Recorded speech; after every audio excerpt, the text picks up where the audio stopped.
د ټولګټو وزارت سرپرست وزیر محترم الحاج ملا محمد عیسی ثانی چې د یاد وزارت تخنیکی معین محترم الحاج مولوي عبدالکریم فاتح او یو شمیر رئیسانو یې ملتیا کوله سالنګ لویې لارې ته د خپل کاري سفر په ترڅ کې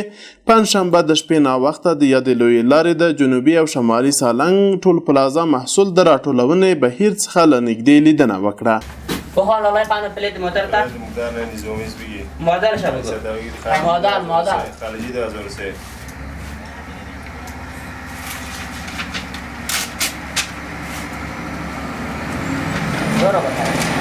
مار مولوي صاحب در 15 ورځې مخکې به ته خبر راکړې چې دا کتابچې غواړم.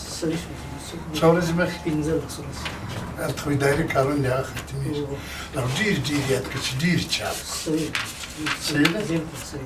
و خپل ضرورت به 15 ورځې مخکې وایي. د افغانستان اسلامي امارت د عالی قدر امیر المؤمنین حفظه الله د حکم پر بنسټ د سالنګونو لویې لارې د بیا رغونې په موخه ټول پلازا فعاله شوې ده چې د 19 ډوله کوچنیو او لویو وسایطو څخه په مختلفه اندازه له کوچنیو موټرو څخه 80 او په ترتیب سره تر لویو بار وړونکو موټرو پورې 2600 افغانۍ محصول راټولول کیږي چې په یو مشخص بانکي اکاونټ کې د سالنګونو لویې لارې د بیا رغونې د لګښت لپاره جمع کیږي. همدارنګه د ټولګټو وزارت سرپرست وزیر په دغه سفر کې د سالنګونو لویې لارې د درېیمې برخې له کمپونو او وسایلو او د پروان ولایت د چاریکارو 4 لارې د نښلونکي سړک له کاري بهیر څخه هم لیدنه وکړه او تطبیق کوونکي ټیم ته یې د کار د چټکتیا او غوره کیفیت په هکله لازمې لارښوونې وکړې.